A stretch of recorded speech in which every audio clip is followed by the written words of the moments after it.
Hey guys, welcome back to the Shintaro Higashi Show with Peter Yu. Today we're going to talk a little bit about my video series. Don't worry, it's not a full-blown commercial. 3 payments of $19.99 and you'll learn Tayatoshi that no one ever can stop. It's not really like that. It's kind of Right, like to guide you in the mishmash of stuff that I have out there right, to sort of maximize your learning, because I guess if you're listening to this stuff already, that you like hearing my thoughts on judo. right. So I wanted to clarify some of this. Yeah. So the idea is to give you guys some pointers because, as you guys know, Shintaro has made a lot of videos Yep. over the years, and there's a lot to or sometimes people are confused on where to even start or what to even watch. Yeah, So and we then my want products out yeah, there, and hopefully I can kind of go through some of the products that I have out there, so you could learn from that too, right? It's not Yeah. going to be a full blown commercial. You're gonna learn something from this podcast. right. So Yeah. so what do you recommend to people to start with, like when they start watching your videos? So if you're the type of person that likes a sort of a linear learning progression, Right. I have a very, very, very beginner white belt curriculum where I start with break falls and all that stuff on the dojo.com. Right. Right. So that's a very good place to start. right. I also have a basic judo series on Judo Fanatics. And I also have a ton of stuff for free on YouTube. Right. And YouTube sort of is the king because it's free. Right? I know a lot of people like free. Yeah. So then, but YouTube has, excuse me, YouTube has, those are like the more focused short videos, right? The Yeah, clip, YouTube's a little bit more focused. It's flavor of the day. Yeah. So the way I like to approach it is I'll do like a practice or something, and whatever I taught to someone specifically or the class, I was like, okay, that was pretty good. Let me show some of that on YouTube. Right. And I try to bang out 5 to 10 video clips in one shot. So it's Right. very efficient, and I have a little bit of a bank, and I slowly release them over the next course of the 2 weeks or so. Right, So right. like that's kind of my method, but it takes a lot of the contextual stuff out of it. For instance, if we're looking at right side versus left side, Ochi into Taitoshi, inside trip into Taitoshi, where you trip the person over the leg, right? That's very specific, and I don't go into a lot of the precursor skills of like hand position, how to get there, right? What sort of things that I've done previous exchanges to kind of make the person think, that the Ochi is coming, right? All that stuff gets taken out. You see advantage, inside trip, outside trip. That's it. Right. And it's Right. not really an outside trip, but it's a Taitoshi, right?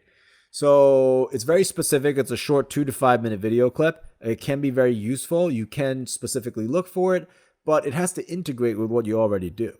Right. And I don't go into the nitty gritty of that. Mm-hmm. And I also don't go into the nitty gritty of hand position when you're actually executing the throw. So like finishing mechanics. Like I don't Right. really go deep into that. Right. So So it's yeah. more like, oh, hey, telling you guys what's out there. This could be a possibility.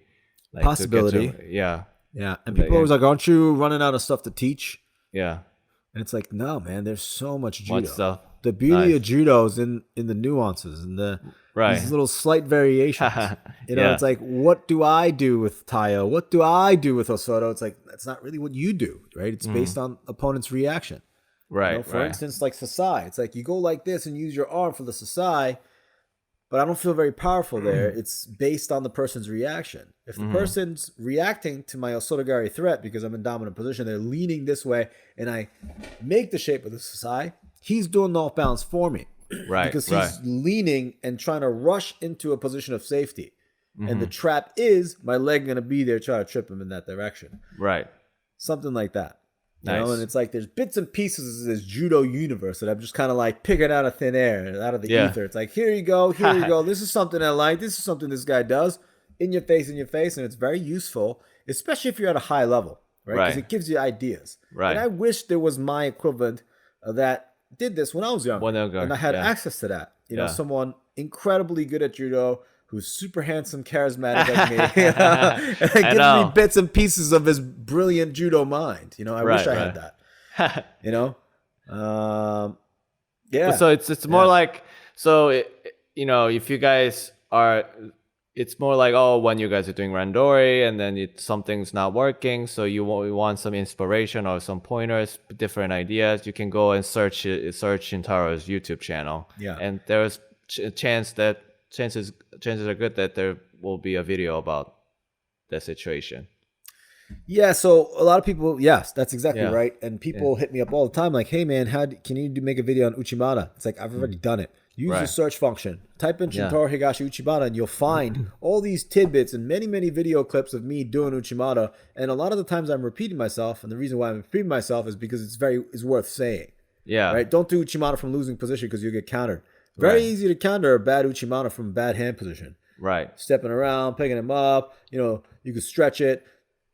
And you have like early stage defenses where you're just using your arms, and you have late stage defenses like when the person's already in, stepping it over or whatever it is. Right, right. You have like a medium mid stage defense, which is like you skashi it.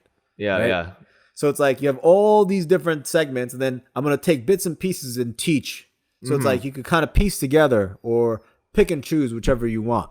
Right. Right. But you're missing the context because it's not a linear program. Right. So if you look at a Sakashi, where the person goes in Uchimada and you let the person rotate within the leg and you try to step over it, Right. that shouldn't be your first line of defense. Yeah, you gotta start with the grips and then the positions. Yeah. Yeah. So where do Look at you? Yeah, See? you know the stuff, right? So when you watch that and you're just looking to counter people in that way, if you're not good at it, you're gonna get taken over. Right. Right. So it's like, yeah. So where can people find the linear, the whole precursor, or even the grips and that kind of like overall more in-depth instructional? Yeah.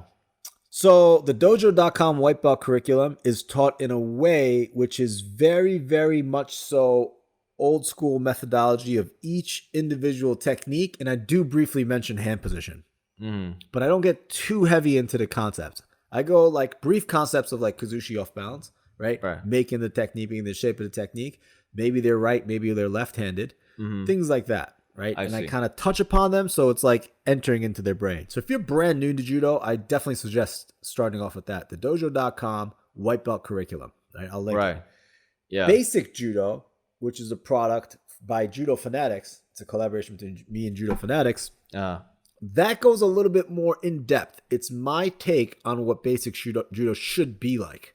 So I don't go in depth about this is how you do an osotogari with the pinky here and the hand here and the kala this and kala that. I talk about advantage right versus right. My hand higher than my opponent's hand. Therefore, I have an advantage. Right? Is this advantage big enough to overcome the size difference or the length difference? Because I'm a short guy. I'm 5'9". Right. That's not short. That's not short. Really, reveal that. You know what's funny, man? People watch my videos. They come into the dojo and they're surprised how small I am. What? Really? Yeah, it's really weird, right? They're like, dude, I thought you were like 6'2". It's probably like your authority in your videos kind of puts this idea in these people that in the watchers, that viewers, that you're tall, you're 6'5", 250, 300-pound guy. And people are like, man, you really short in real life. Like, I get that. Really? Yeah, I got that so many times. I'm like, I'm not a tall person. But it's like 5'9" is like slightly above. I think 5'8's average height. So I'm like, I'm an inch taller than the average person, I think. Yeah. Like, stop hurting my feelings, guys. It's the authority that makes you look bigger. Yeah. Yep. So the basic judo. So we covered dojo.com, the white belt curriculum. That's like what you would probably learn when you first walk into a dojo, like the and I think it's good because you get exposure to some of the terminology. Oh yeah, that's and also... the terminology is important. It's not something that I emphasize in practice, right? I'm like, this is osotogari. You have to know osotogari. Show me osotogari. What move is this technique? It's osotogari. Like, I don't focus on that. I try not to. I think just through exposure, being in the room, having fun doing judo. Hey, this technique is called koshiguruma. Let's do this. Koshiguruma this, koshiguruma that. When I go for koshiguruma, I like to go sasai, inch the hand up, because you can't really fight the hand up if there's downward pressure here. So you go sasai, relieve it, then put the hand up. Now your hand's placed for koshiguruma. So through repetition of hearing it, people can recognize it. Right. Maybe they can't produce it, but they can recognize it. So now, when I'm speaking the language of right side versus right side, dominant position, going for koshiguruma, nagakomi, here we go. And people start doing it, right? Little by little. And one day, they're like, Sensei, let me ask you a question about koshiguruma. I'm like, Wow. gotcha. Yeah. I infiltrated your mind and planted that Koshiguruma word. Right. Right? So So that, the dojo.com is good for that. Right? Yeah. It's like Osotogari, this is Kouchigari, this is Taitoshi, this is Haraigoshi, blah, blah, blah, blah, blah. Right? I see. And I do talk a little bit about the finer details of what my body does. And I always try to say it in context, like, hey, this doesn't look like this when you're trying to actually throw somebody, because this is not taking into account a resisting opponent. This is a fully cooperating opponent standing there like a milk dud, just hanging out. And in that perfect scenario of a neutral person, which you'll never encounter in real life, this is the ideal shape of the movement. Right. Yeah. So go check that out, is like, my whole thing with the dojo.com. And then you could move on to basic judo. Which talks a little bit more fanatic. Conceptual. I see. Stuff. And it's my take on the basics. The problem is, a lot of the times when you're teaching basic judo to beginners, people just say, this is the technique, go do it. Right. And they leave out all the context and a lot of the in-between. It's go figure it out on your own. And that is one of the philosophies, a teaching philosophy, because people eventually learn it intuitively. Right. And they develop this unconscious knowledge and develop this feel-based judo. Right. And if you have 5 hours a day to do judo for the next 20 years, that's great. You don't even have to be able to explain any of the stuff you do. You could just put your hands on someone and just launch them. But who has the time to do that? Right. I had the time to do that because I was forced into it as a kid, So, that's definitely not a recommended method. Right. Basic judo overcomes that. It's more directed study. Yeah. Yeah. And you can find it on, judofanatics.com. Yeah. So then now, if people have learned the basics of the throws and then a bit of about the context surrounding the throws. Yeah. What are some of the next steps since we're talking about the linear progression? Yeah. What are some of the other things that people could check out? I like basic judo leg grabs. Oh, leg grabs. Yes, leg grabs, because this is the thing. Love it or not, in the Olympics, there is no leg grabs. Right. Love it or not, you could argue judo being more of a sport versus martial art. Yeah. Right? Which is it? What is it? How is it? Self-defense or not self-defense? Blah, blah, blah. Right? And we cover this stuff all the time. Right. But you could train judo specifically as a sport, like as an athlete. I want to make it to the IJF tournament, the world circuit. I want to make the Olympic team. Then you have to play by those rules. Whatever they do, they change their rules all the time. Grappling sports tend to rotate these rule sets all the time. Right. Wrestling, they were like, you know what? We're not going to do stalling anymore. We're just going to do push-outs. If you push the person out of the bounds, you get a point. Right. They did that. And they have rounds they just with make up rules. Make up rules as they go. Yeah. Wrestling kind of not as exciting. It's very subjective, the stalling. All right, push the person out of bounds, you get 1 point. Right. Tiebreaker, this and that, like coin flip. You know what? The last person who scores wins, even if it's 1-1. Wins that round. Making up rules as we go, right? Right. So if you're going to play sport judo, then yes, you have to play to those rules because that's your platform, right? That's where you want to exist and that's where you want to flourish. But 99% of the people don't want to do that. They want to do judo, martial judo. How does this apply in a martial context? I want to learn this for self-defense. I want to use this to get fit. Right. Those people don't have to play by those rules. All the stuff that preceded these rule changes, that's still judo. So, leg grab's a big part of that. Right. Can't neglect it. Yeah. Right. So sometimes I'll teach it in the dojo. Yeah. Depending on who's in the room. Right. So now basic judo leg grabs kind of comes into play because it systemizes all the leg grab stuff. And it's a little bit gi specific, I got to tell you. Yeah. And it's a little bit like wrestling, I got to tell you. I probably should watch that. Like I kind of stopped doing any of the leg grabs since the leg grab ban was. I gotta bring more of that back. Yeah. And I'm kind of like thinking to myself, like, what's the way to sort of develop a curriculum that's sort of the best for all around grappling? Right. You know, and one of the things is just being very proficient at the single leg. Not Not the double, not the high C, but the single leg. Because there's no neck exposure. Right. Things like that, you know? And then I think to myself, okay, learning Newaza. Do I even need to teach close guard? In judo, yeah. No, you definitely don't need it in judo. Judo. You definitely don't need it in sambo because if you're in closed bottom guard and you go chest to chest, you're losing. You're getting pinned. Even if you're in someone else's guard. Closed guard doesn't even exist in wrestling. You just can't. That's a losing position too. Right, because you're so getting pinned. Yeah. If you're a wrestler, it's useless. If you're a judoka, it's useless. Right? Because it's very easy to stay neutral with no forward progression for 5 seconds in closed guard. Right. 1, 2, 3, 4, 5. No, mate, stand back up. Yeah. Because that's the rule. Right. Newaza only continues if there's movement and forward progression. Right. Sambo, losing position. Useless. Right. All right. Okay, let's talk about the street. You know, I get it into a scuffle. I'm going to go into close guard, walk into someone's close guard where I can't just freely run away. Or get into bottom close guard to open, look for a triangle when his friend is stomping me in the face. Right. It's only useful in one realm of grappling. If you play a very specific game. Right. So it's even within BJJ. Within BJJ. Yeah. Yeah. So the only problem with that is anybody who comes in for that's a BJJ player and they're like, I want to do Newaza with you guys. And they do Newaza. And if I don't teach close guard at all, everyone's going to get submitted to the dojo. It's going to look really bad. You know?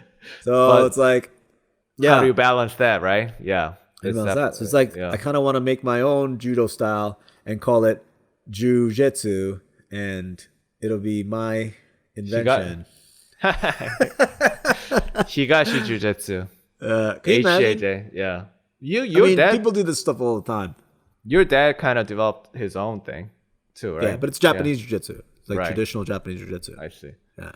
So maybe a future collab with Judo Fanatics about this, maybe. Yeah. So we have basic judo leg grab, which is a great system, and we talk about like shooting distance, because if you're within shooting distance, and a lot of these guys learn these takedowns from wrestling, right? If you're within like touching distance of working the head and working the hands and stuff like that, if they grab your gi, now you can't shoot. Right. So grip fighting is very, very important if you want to shoot on the legs. You have to be able to cut the hand and have two hands versus one hand.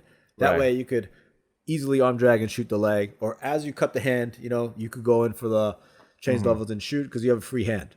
Right. So creating that free hand, if you're trying to shoot it on someone, that's huge. So like I go over that. Nice. Basic judo leg grabs. Yeah. And then after learning leg grabs, what linear progression? What should we progress to? Mastering combination concepts. Yeah. That's a good one. Because then I talk a little bit about contextual stuff. A lot of the basic judo stuff leads into this directly. The combination and the concepts of like action reaction, misdirection. So there's misdirection versus the combination. It's a little bit different. Right. And misdirection's like I make it look like I'm going one way and going like that. Combination's like I go Ouchi, you step out, and I go turn throw. Right. And there's different levels of this. Right. I show Ouchi and immediately go. I go Ouchi and then you lean back into me and then I go. Or I do Ouchi, you completely outstep it, and then I go. Right. So the timing is different. Right. Working these concepts. A lot of the times people go, Ouchi to Taio is a good combo, right? And they try to go Ouchi and Taio, just make the shapes of the two moves. It doesn't really work well because you're not taking into account how the person's reacting. And you'll go over that in the video. Yeah, I go over that. Yeah. Nice. So once you're capable of doing that, then it's gonna add another level to your judo. Right. But the foundation is that you need to know how to do these throws first. Yeah. You have to do it. And I kind of briefly go over it. Right. And I'm never a fan of like just looking at the mechanics of throwing somebody. Your hand goes like that, and your hand goes like this, and your head goes like that. Because a lot of the times if the person's reacting, it doesn't look like that. Right. You have to adjust. And when you're trying to keep your balance, it doesn't look like that either. And a lot of the times if you look at a move like Uchimada, right, you're in that inside leg position, and you're holding on the head, and you're not keeping the balance upright yourself, but you're using them sort of as a right? Right, Tripod right. almost, right? You're Right. leaning on them. Now you're using them to hold your body weight up too, and you don't see that when you're actually just making the shape of the technique. So I try to go away from like doing me versus just teaching that, right? Because there's a lot more that you don't really see. Right. It's not right. just the shapes that you make. Right. It's not just putting together two throws one after another. It's more nuanced than that. All right. Yes. Yeah. So combinations now. And anything else that you? Yeah. So I have like sort of three very, very specific, unique ones. Right. You know, demystifying Ashiwaza. It's like foot sweep stuff and timing stuff, and like, you know, because Ashiwaza is mysterious. Right. Right. I remember there was this kid, Greg, when I was in high school. He was a judo guy that did wrestling, and he used to just knock people over by kicking their foot, and it looked ridiculous. Like it looked almost like people were just falling for him. Right. Right. You know what I mean? And it looked kind of nuts. Uh. So, and people just couldn't figure it out. Right. Right. People just couldn't understand it. Like I couldn't understand it at the time. So it's like demystifying the mechanics of that. So, right. Timing, right? Shifting the weight from leg to leg. Attacking the trailing leg. Can you only foot sweep someone when there's no weight on that leg? That's Actually, yeah. you can do like a heel hook dayashi where you pull the person's heel out and twist the knee, The even when sticky there's weight one, on that leg. right? Yeah, the sticky leg. Yeah. So it's like, oh wow, you could foot sweep somebody even when they have weight on the leg, even when they don't have weight on the leg, or while they're shifting their weight from foot to foot. Right. Right. So now theoretically, at any given time, you're able to take someone down using your feet. And it's very interesting is because your upper body's locked up. Right. Right. Upper body's locked up, hand position, hand position. We both have 2 feet that we're kind of stomping around, moving around in the space, right? Having access to your opponent's feet in a certain way, and just knocking him over. Like, that's really cool. So, like, I kind of wanted to go in depth about that. Nice. It's a very specialized one. Yeah, I really like that one. And then, what else? What else? You said there are a few. So, mastering Tomoenage. That's just if you want to learn Tomoenage. Right. You know, that was a lot of that one was for me too, because like I love Tomoenage, and it took a very long time for me to sort of figure it out. Right. And then I was trying to teach it to my guys, and they weren't really getting it. And then I was trying to do it, but I wasn't really having success with it that much. So I didn't really use it as a competitor. Right. You know, and I started figuring it out, started teaching it.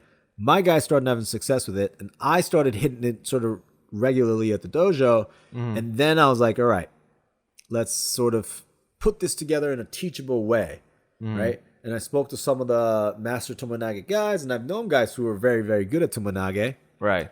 And, you know, really kind of did a study on it, and that's sort of my result. It's my case study / I guess, dissertation, if you will. You know, your dissertation on Tomoenage. Yeah, Nice. Peter gets a PhD in software engineering. I am getting a PhD in Tomoenage. Yo, that's cool too, man. So No, it's more like Tomoenage, like not 101. It's not a dissertation. It's like a master's degree. Well, No, I can't even say it. It's a Bachelor of Science. Bachelor of Science. It's like your Bachelor of Science senior thesis kind of thing. Yeah, it's like that. No, you know, I'm gonna go with masters on this one. Masters. Yeah, Good. from a real university. Yeah. Not like that Princeton that you. So the basic trend is that, you know, dojo.com, you know, the classic stuff, you learn that, and then you lay the foundation with the basic judo, like the basic throws, the leg grabs and throws. And then you learn how to put these throws together, because they're not just doing one technique after another, right? And then you can be more specific now. Ashiwaza, Tomoenage, maybe some grip fighting. You got something for grip fighting too, right? Like, not really. I have a breaking through the stiff arm.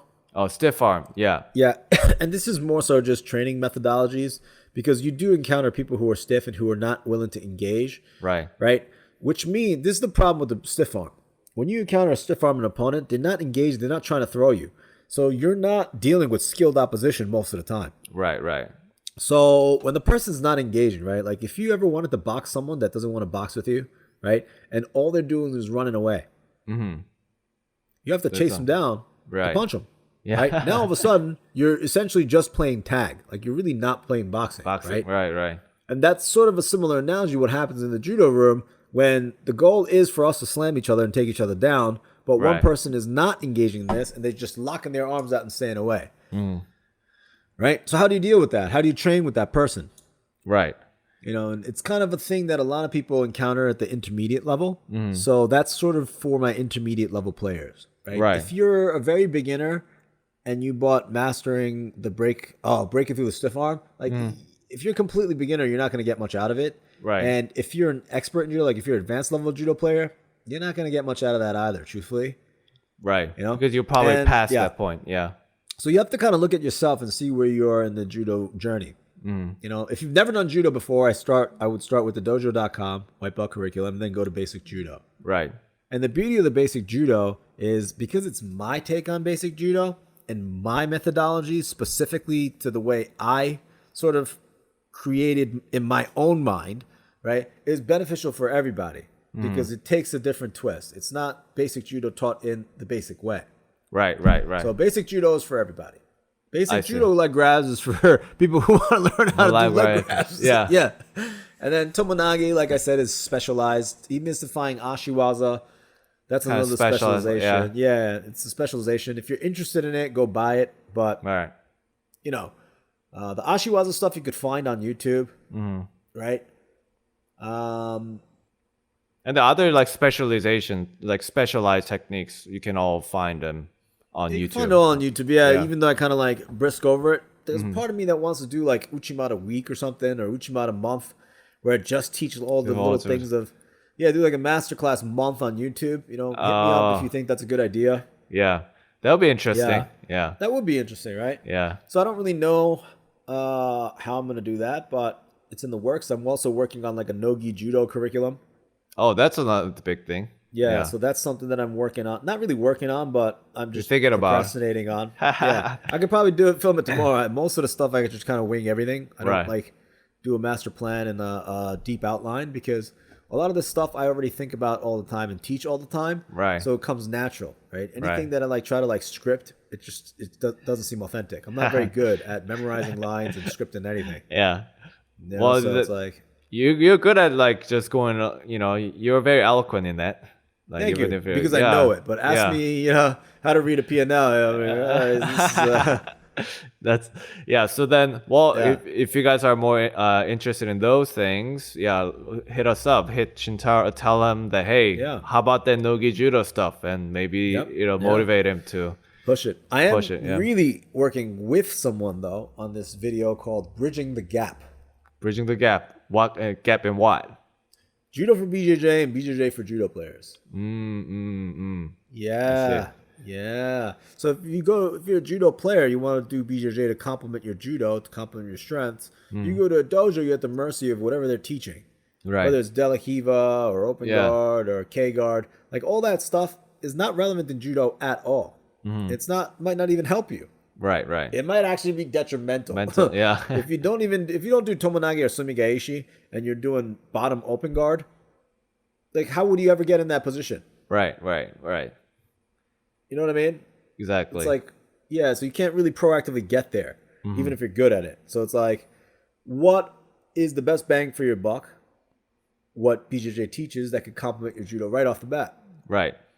And Brian Glick is going to teach that. He's a John Donner black belt. He teaches me BJJ. So he's going to teach that. And I'm going to specifically say to him, like, hey, these are the areas of BJJ that can be the most useful for judo. And I know enough about both sports to say, these are the exact places. And then him too, right?